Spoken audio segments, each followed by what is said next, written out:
ওই দুই সাইডে কটা, এই সাইডে ভালো আছে।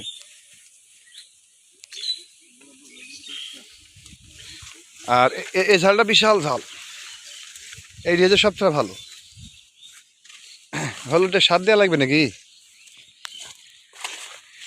ইয়েগুলা দিয়ে দেবো নাকি ডাবগুলা? 20 কেজি ডাব আছে, আর 10 কেজি মতো ইউরিয়া দিব। হলুদটা নিয়েছি সেদিন, কি পরিমাণে ঘাস হয়েছিল হলুদ ভেটাই। বেডটা সুন্দর হতো কি চাষ করা লাগবে।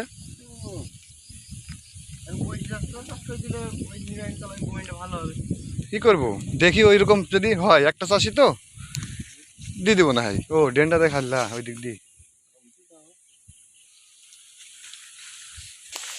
হলুদের গোড়ায় মাটি নাই তো, এই জন্য মনে করছি যে একটু মাটি তুলি দিব, তো দেবো কিন্তু দিকে এই সাইডে তো কাদা কাদা হয়েছিল বলি ওর কি করবো।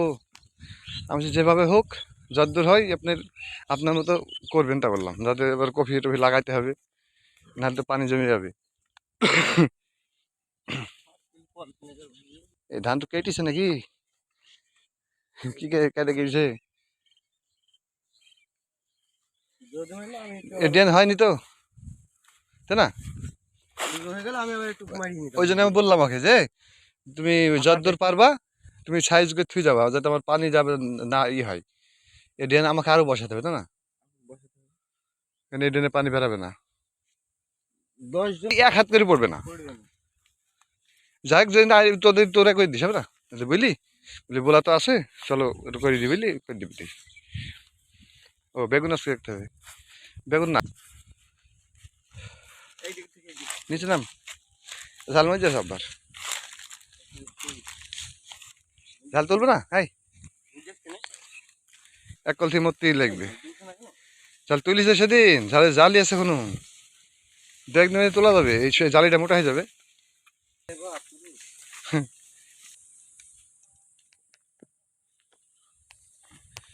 বেগুন আজকে দেখি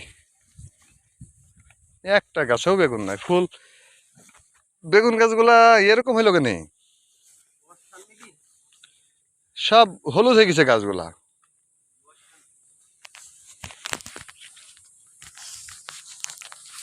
সরকার যে পাটগুলা দিছে সব এরকম লাল।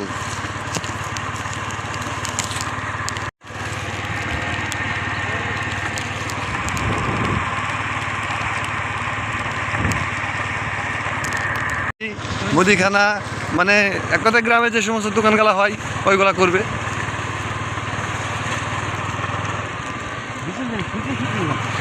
ওই রোদটাতে উপরে এটা শুকিয়ে গেছে সব, যে রোদটা বেরিয়েছে না, আর কালকে কাটার পরে যে রোদটা পেয়েছে ওইতেই ওপরটা শুকিয়ে গেছে। আর উপরে পানি পড়েছে, পানি পড়ে ওই ওপরটা শুকিয়ে তলে কিন্তু কাঁচা আছে। এই ধানটা একবারই ইয়ে গেছে, পানি কাল পর্যন্ত পানি থাকবে না। হ্যাঁ